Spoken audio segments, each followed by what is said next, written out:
Hi everyone. Anchor Shyamala alias betting app promoter Shyamala ఈమెకు అలాంటి నామకరణం కూడా ఉంది. బెట్టింగ్ యాప్స్ లో వచ్చి ఇన్కమ్ ఆగిపోయేసరికి హైదరాబాద్ ఏం చేయాలి అర్థం కాదు. అక్కడ కేసుల నుంచి బయటపడడానికి ఈ రోజు మళ్ళీ ఆంధ్రాకి తట్టపుట్ట సర్దుకొని వచ్చింది. ఇక్కడికి వచ్చిందే తరుణంగా ఈ రోజు ఎవరి మీద పడితే వాళ్ళ మీద కామెంట్ చేసి ఎలాగోలా మళ్ళీ లైమ్ లైట్ లోకి రావాలని చెప్పి ప్రయత్నం చేస్తా ఉంది ఈ యాంకర్ శ్యామల. దానిలో భాగంగానే నిన్న మొన్న హిందూపురం పోయి డైరెక్ట్ గా బాలకృష్ణ గారి మీదనే కామెంట్ చేస్తుంది. ఈమె స్థాయి మర్చిపోయి మాట్లాడుతుంది అనుకుంటా, లేకపోతే ఈమె బుర్ర పని చేస్తుందో నాకు తెలియదు. కానీ ఆ కేసుల వల్ల ఈరోజు బాలకృష్ణ గారి గురించే ఈమె కామెంట్ చేస్తోంది. బాలకృష్ణ గారు హిందూపురం శాసనసభ్యులుగా 3 పర్యాయాలు ఎన్నుకోబడ్డాడంటే ఆయనకున్న క్రెడిబిలిటీ ఏందో మనకు అర్థమైపోతుంది. ప్రజల్లో ఆయనకున్న మద్దతు ఏందో మనకు అర్థమైపోతుంది. హిందూపురం శాసనసభ్యులుగా 3 సార్లు పనిచేస్తున్న బాలకృష్ణ గారు ఆ ప్రాంత అభివృద్ధి కోసం ఎన్నో కార్యక్రమాలకు శ్రీకారం చుట్టాడు. ముఖ్యంగా చెప్పుకోవాల్సింది ఏంటంటే హిందూపురం ప్రాంత ప్రజలు ఒకప్పుడు 10 రూపాయల బిందె నీళ్లు కొనుక్కొని తాగే పరిస్థితి నుంచి ఈ రోజు హిందూపురం ప్రాంతం సస్యశ్యామలం అవుతుంది. వాటర్ ఫెసిలిటీస్ ప్రొవైడ్ చేసిన ఘనత బాలకృష్ణ గారిది. ఆ ప్రాంతంలో ప్రజలకు ఏ కష్టం వచ్చినా నేనున్నా అని చెప్పి అండగా ఈ రోజు ప్రతి కార్యకర్తకి, అక్కడున్న ప్రజలకి, మహిళలకి అందరికీ తోడుగా నిలబడుతున్న ఘనత బాలకృష్ణ గారిది. ఈ రోజు అక్కడ ఆయన అవైలబుల్ లేకపోయినా కూడా ఆయన యంత్రాంగము అలాగే అక్కడున్న అధికారులు అందరి దగ్గర పురమాయించి ఈ రోజు అక్కడ ప్రజలకు ఏ కష్టం వచ్చినా వాళ్ళకి అండగా నిలబడుతున్న ఘనత బాలకృష్ణ గారిది. ఈరోజు ఎన్టీఆర్ ట్రస్ట్ ద్వారా, బసవతారకం హాస్పిటల్ ద్వారా, లేకపోతే ఆయనకున్న సినిమా సర్కిల్ ద్వారా ఈరోజు హిందూపురం ప్రజల కోసం ఎన్నో మంచి కార్యక్రమాలకు శ్రీకారం చుట్టాడు. కాబట్టే ప్రజలు విశ్వసించి ఆయన 3 సార్లు ఎమ్మెల్యేగా ఎన్నుకోబడ్డాడు. ఆ ప్రాంతం నుంచి ఈమెకు ఒక బేసిక్ అవగాహన లేదు. ఆ ప్రాంత ప్రజల గురించి తెలుసుకునే టైం లేదు. ఆ ప్రాంత ప్రజలతో మాట్లాడే టైం లేదు. అసలు హిందూపురం ఎక్కడుంటుందో డైరెక్షన్స్ కూడా ఏమో కరెక్ట్గా తెలియదు. ఎవరో తీసుకెళ్తే హిందూపురం పోయి ఆడ మీటింగ్ పెట్టేసేసి ఆ మీటింగ్ లో 4 మాటలు మాట్లాడేస్తే ఈరోజు జగనన్న దగ్గర మెప్పు కొట్టేద్దాం, జగనన్న దగ్గర మార్కులు కొట్టేద్దాం అని చెప్పి తాపత్రయపడుతుంది తప్ప హిందూపురం ప్రాంతం గురించి కానీ, బాలకృష్ణ గారి గురించి కానీ తెలిసి మాట్లాడుతుందో తెలియక మాట్లాడుతుందో ఆమెకే తెలియాల.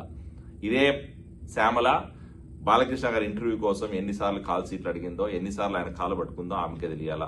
ఇదే శ్యామల సినిమా ఇండస్ట్రీలో ఉన్నప్పుడు సినిమా ఛాన్సుల కోసం, యాంకరింగ్ ఛాన్సుల కోసం అదే బాలకృష్ణ గారి దగ్గరికి వెళ్ళి ఎన్నిసార్లు అడుక్కుందో ఒకసారి మెమరీ వేసుకుంటే ఇంకా బాగుంటది. నీ స్థాయి మర్చిపోయి మాట్లాడుతున్నావు, అది గుర్తుపెట్టుకో శ్యామల. ఈ రోజు పవన్ కళ్యాణ్ గారి గురించి, బాలకృష్ణ గారి గురించి మాట్లాడేస్తే నేనేదో పెద్ద గొప్పదాన్ని అయిపోతా, మరి రోజా లేకపోతే మరో విడుదల రోజున అయిపోతా, పార్టీలో నాకు గుర్తింపు వచ్చేస్తుంది, జగనన్న నాకు మెప్పు వస్తుంది అని చెప్పి తాపత్రయంతో మాట్లాడుతున్నావు తప్ప ఒక ప్రాంత గురించి తెలుసుకొని, ఆ ప్రాంతంలో ప్రజల కష్ట నష్టాలు తెలుసుకొని, ఆ ప్రాంత ప్రజలతో మాట్లాడి అవగాహన చేసుకుని మాట్లాడుతున్నట్టు ఏ ఒక్క క్వశ్చన్ కనపడట్లే. ఈరోజు బాలకృష్ణ గారి మీద కామెంట్ చేస్తావు, పవన్ కళ్యాణ్ గారి మీద కామెంట్ చేస్తావు, ప్రభుత్వం మీద కామెంట్ చేస్తావు, ఏం మాట్లాడతావో నీకే తెలియదు. అసలు హిందూపురంలో ప్రాంతం గురించి కానీ, ఆంధ్రప్రదేశ్ లో జరుగుతున్న అభివృద్ధి సంక్షేమం గురించి కానీ, లేకపోతే ఈరోజు చంద్రబాబు నాయుడు గారు చేస్తున్న పనితీరు గురించి కానీ, పవన్ కళ్యాణ్ గారు చేస్తున్న పనుల గురించి కానీ తెలుసుకోకుండా మాట్లాడావంటే మాత్రం రాబోయే రోజుల్లో నీకు గట్టిగా కొనుక్కోవడం చెప్పాల్సి వస్తుంది. ఒక మహిళని ఇంతకంటే కించపరిచి మాట్లాడడం మా వల్ల కాదు, కించపరచాల్సిన అవసరం కూడా మాకు లేదు. కాబట్టి మేము డైరెక్ట్ గా చెప్తున్నాం, నీకు ఏదైనా మాట్లాడాలంటే మాట్లాడుకో. మీ నాయకుడు మెప్పు కోసం మా నాయకుల మీద లేనిపోని బురద జల్లే ప్రయత్నం చేశావంటే మాత్రం బరాబర్ మేము కూడా మాట్లాడతాం. రాబోయే రోజుల్లో ఖచ్చితంగా నీకు కూడా అటాక్ చేస్తాం.